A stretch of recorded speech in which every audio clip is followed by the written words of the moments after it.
बच्चों, आज हम फोर्थ लेसन शुरू करने जा रहे हैं, चतुर्था पाठा।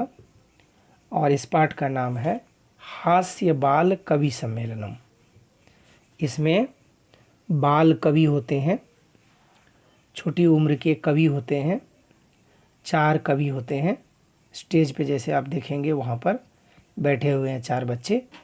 ये 4 बच्चे अलग अलग तरह की कविता सुनाते हैं और ऐसी कविता सुनाते हैं जिनको सुन करके सभी हंसते हंसते लोटपोट हो जाए। तो ये कवि, इन कवियों का नाम ही है हास्य कवि, यानी हंसने वाला कविता सुनाने वाले कवि। इसीलिए इस लेसन का नाम दिया गया है हास्य बाल कवि सम्मेलनम। ऐसा कवि सम्मेलन जिसमें बच्चे हंसने वाली कविता सुना रहा हो। देखिए यहाँ अब हम लोग डिटेल में पढ़ेंगे। यहाँ पर जो बुक में दी गई है उस तरह से यहाँ दिया गया है। इसका हम लोग डिटेल देखेंगे आगे। पाठ का विवरण पूरा डिटेल में यहाँ देखेंगे। देखिए इस तरह से ऊपर में 4 कवि बैठे हुए हैं, जिसका पहला का नाम है गजाधर, दूसरा का तुंदिल, फिर कालांतक और चारवाक। इस तरह से ये 4 कवि हैं। नीचे ऑडियंस बैठी हुई है, ऊपर में एक एंकर है जो एंकरिंग कर रहे हैं, और ये 4 कवि हैं। मैं फिर से नाम रिपीट कर रहा हूँ, गजाधर, तुंदिल, कालांतक और चारवाक। ये 4 कवि हैं। देखते हैं पाठ आरंभ होता है यहाँ से। देखिए ऊपर में यहाँ पर स्टेज पे 4 कवि बैठे हुए हैं। राइट साइड में होता क्या है, स्टार्टिंग हो रही है कि विविध वेशभूषाधारिणः चत्वारः बालकवयः मंचस्य उपरि उपविष्टाः सन्ति। अब देखिए पहले इसको एक्सप्लेन कर लेते हैं। चत्वारः बालकवयः सन्ति यानी 4 बाल कवि हैं, 4 बालक हैं, बच्चे हैं जो कवि के रूप में हैं। बाल कवयः बोलते हैं जैसे चाइल्ड पोइट्स को बाल कवयः। अब नीचे एक्सप्लेन किया गया है, ते बाल कवयः विविध वेशभूषाधारिणः सन्ति, यानी वे जो चारों बच्चे हैं वो विविध यानी भिन्न भिन्न प्रकार के वस्त्रों को पहने हुए हैं। तेषां वेशभूषायां वैविध्यम अस्ति, यानी उनकी वेशभूषा में विविधता है, यानी अलग अलग के कपड़े पहने हुए हैं वे लोग। आगे चलते हैं। देखिए अब यहाँ पर यदि हम क्वेश्चन करें कि बाल कवयः कुत्र उपविष्टाः सन्ति, जो बाल कवि थे वे कहाँ पर बैठे हुए थे, तो आंसर देखिए वहाँ पर ब्रैकेट में दिया गया है घेर के कि बाल कवयः मंचस्य उपरि उपविष्टाः सन्ति। जो बाल कवि थे वे मंच के ऊपर बैठे हुए थे। यहाँ फोटो में भी देख सकते हैं आप, मंच के ऊपर वे बैठे हुए हैं। तो मंच का मतलब होता है स्टेज, ठीक है। उपविष्ट मतलब सीटेड, बैठना। उपविष्ट शब्द का यह बहुवचन है, उपविष्टा यानी एक से ज़्यादा है, इसीलिए उनके लिए यूज हुआ है उपविष्टा यानी बैठे हुए हैं। ऊपरी जो है वो अव्यय शब्द है, अव्यय है। आगे बढ़ते हैं। अब देखिए क्या होता है, ऊपर वाला सबसे पहले मैं पढ़ता हूँ। अधः श्रोतारः हास्य कविता श्रवणाय उत्सुकाः सन्ति कोलाहलं च कुर्वन्ति। अधः कहता है, अधः श्रोतारः हास्य कविता श्रवणाय उत्सुकाः सन्ति कोलाहलं च कुर्वन्ति। अब पहले आप नीचे की फ़ोटो देख लीजिए। यहाँ पर कॉर्नर पर जो दिया हुआ है, नीचे ऑडियंस बैठी हुई है, ऑडियंस काफ़ी एक्साइटेड है। ऊपर में 4 बाल कवि बैठे हुए हैं और मंच पर एक एंकर है। अब देखिए यहाँ पर होता क्या है, यदि यहाँ पर क्वेश्चन किया जाए कि मंचस्य अधः के सन्ति, मंच के नीचे कौन बैठे हुए हैं, आंसर आएगा मंचस्य अधः श्रोतारः सन्ति। मंच के नीचे यहाँ पर श्रोतारा यानी ऑडियंस बैठे हुए हैं। अब देखिए श्रोतारा मतलब ऑडियंस, यहाँ दिया लिख भी दिया गया है।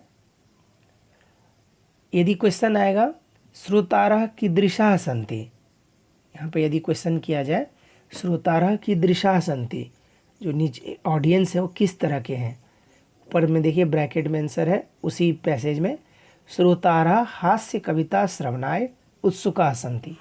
ऑडियंस जो है वह हास्य कविता यानी ऐसी कविता जिसको सुन करके हंसी आए उसको सुनने के लिए उत्सुक है, एक्साइटेड है।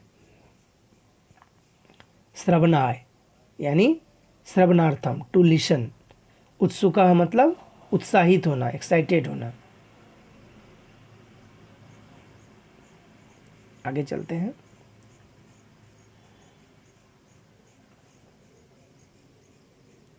अभी वही पैसेज है, अधः वही पैसेज रिपीट हुआ है। अधः श्रोतारः हास्य कविता श्रवणाय उत्सुका सन्ति कोलाहलम च कुर्वन्ति। नीचे जो श्रोता बैठे हुए हैं, यहाँ पर ऑडियंस बैठे हुए हैं, वे हास्य कविता सुनने के लिए उत्सुक हैं और बीच बीच में हल्ला कर रहे हैं, कोलाहल कर रहे हैं, मतलब हल्ला कर रहे हैं। कोलाहल मतलब शोर, नॉइज करना। अब क्वेश्चन यदि किया जाए श्रोतारः किम कुर्वन्ति, जो ऑडियंस है वह क्या कर रही थी, तो श्रोतारः कोलाहलम कुर्वन्ति यानी ऑडियंस कोलाहल कर रहे हैं, शोर कर रहे हैं। कोलाहला मतलब शोर, नॉइज करना। अब देखिए यहाँ पर यदि और क्वेश्चन करेंगे कि श्रोतारः किमर्थम कोलाहलम कुर्वन्ति, ये जो ऑडियंस है वो किस लिए कोलाहल कर रहे हैं, किस लिए नॉइज कर रहे हैं, तो श्रोतारः, यहाँ मैं बड़ा कर दे रहा हूँ, श्रोतारः कविताम श्रोतुम इच्छन्ति। वे जो ऑडियंस थी वे कविता सुनना चाहती थी, इसलिए कोलाहल कर रही थी। और हो सकता है ते विलम्बम न सहन्ते, जो लेट हो रही थी उनको बर्दाश्त नहीं हो रहा था, उनको लग रहा था कि लेट हो रही है इसलिए जल्दी से जल्दी कविता शुरू हो। अतः ते कोलाहलम कुर्वन्ति, इसलिए वे सारे कोलाहल कर रहे थे, शोर कर रहे थे। आगे देखेंगे।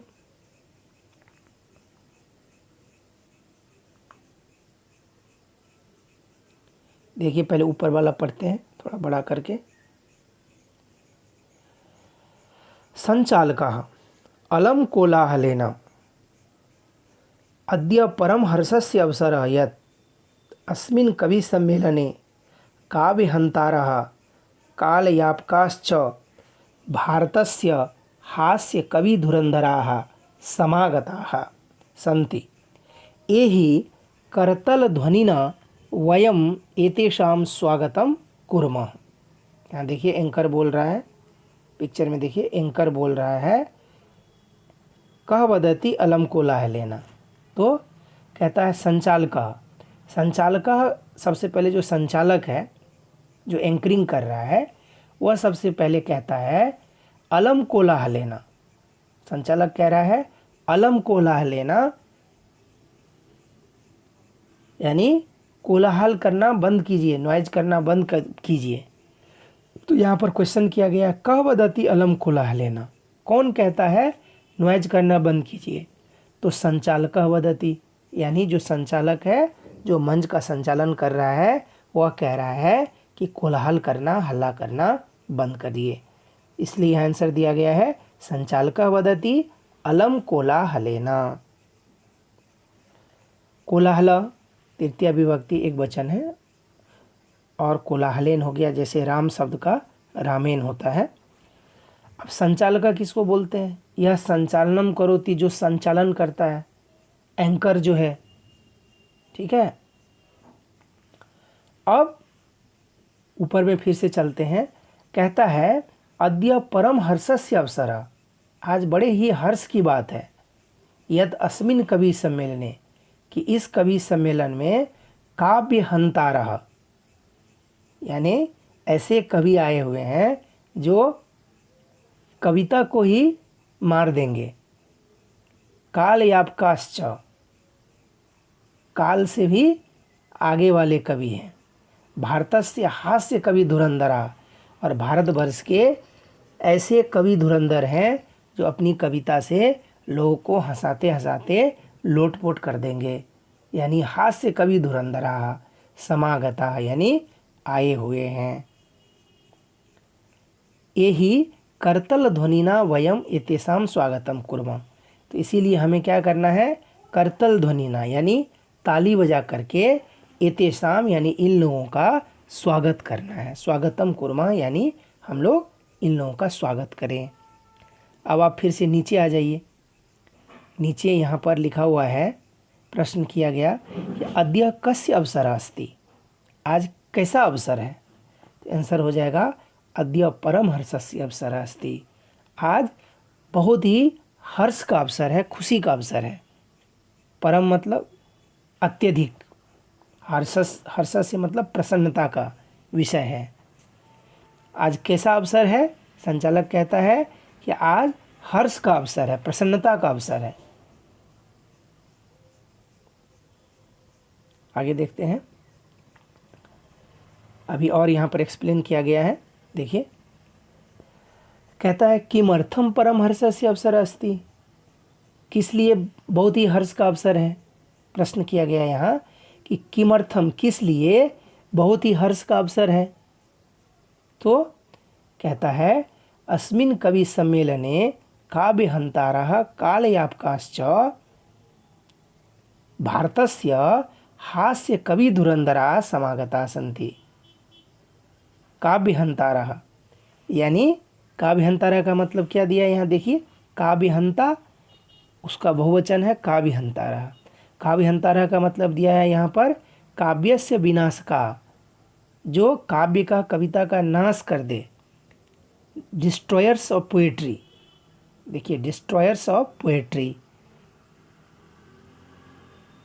और कालयापकाः का क्या मतलब दिया है यहाँ पे, कालस्य यापनम ये कुर्वन्ति, people who wheeling away the time, जो क्या करें, समय का बर्बादी करे, समय को नष्ट करे। इस तरह के कवि यहाँ पर मौजूद हैं।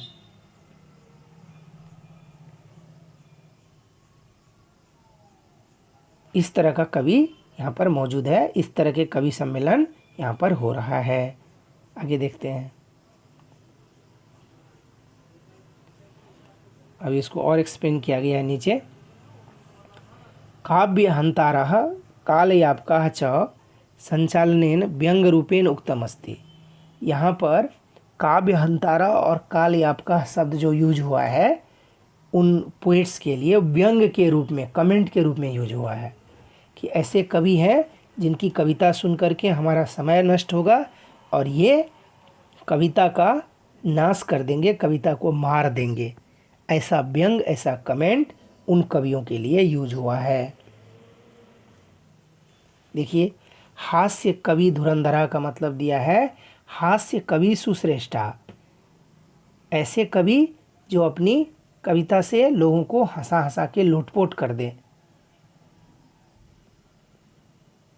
अब नीचे वाले आ जाइए कि अस्मिन् बालानां कवि सम्मेलने भारतस्य हास्य कवि सुश्रेष्ठाः आगतवन्तः सन्ति।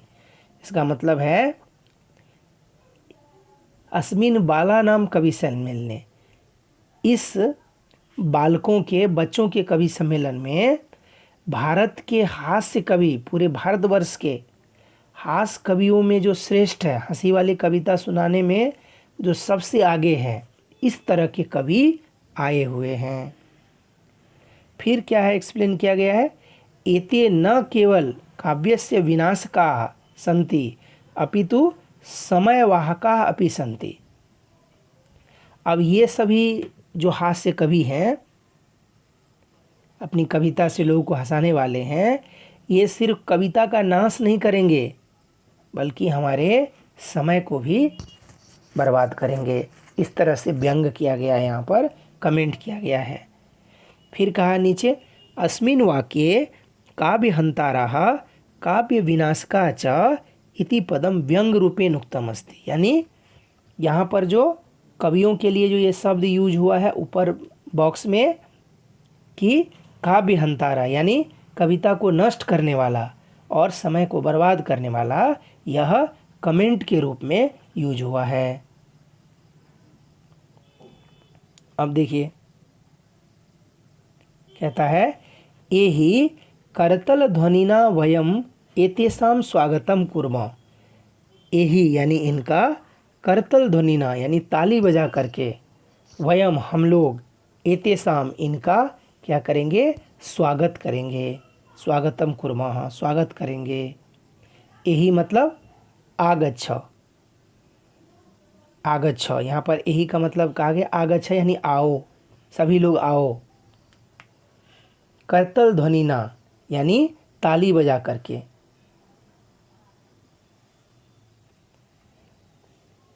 फिर कहता है नीचे वयम सर्वे करताड़नेन इतेषाम अभिवादनम कुर्मः।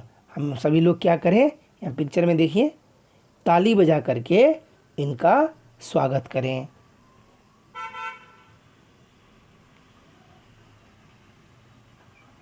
आगे देखते हैं।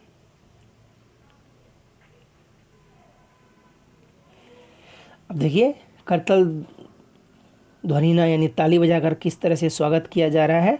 अब संचालक क्या कहते हैं, कोलाहलः मास्तु।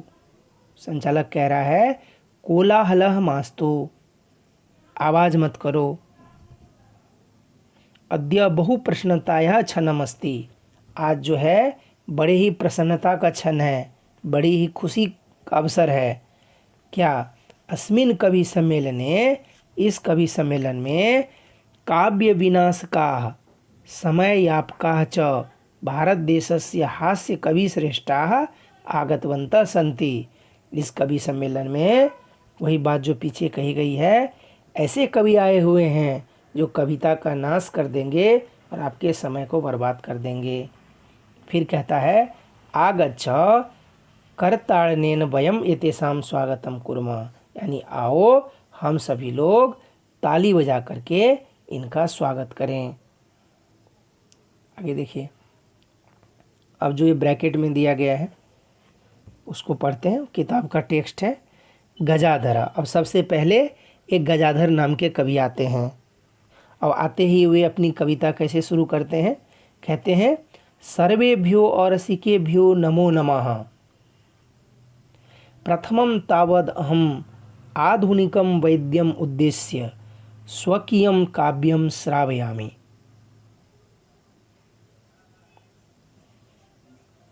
देखिए अब इसको एक्सप्लेन करते हैं। सबसे पहले देखिए, कहता है गजाधर केभ्यो नमो नमः वदति। गजाधर जो है किसको आते ही नमस्कार करता है, तो गजाधर सर्वेभ्यो और रसिकेभ्यो नमो नमः वदति। यहाँ पर देखिए सर्वेभ्यो और रसिकेभ्यो का मीनिंग दिया है। सर्वेभ्य चतुर्थी विभक्ति है, सर्वेभ्य और रसिकेभ्य,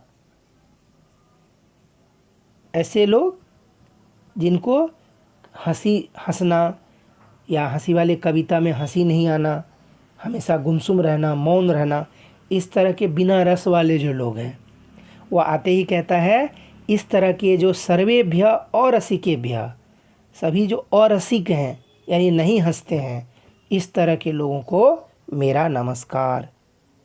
वो गजाधर जो पहला कवि आया है वह इस तरह से बोलता है कि मैं गजाधर हूँ और सभी जो अरसिक हैं, जो हंसने में जिनको मज़ा नहीं आता, जो हंसते नहीं हैं, उस तरह के जो अरसिक हैं उनको मेरा नमस्कार।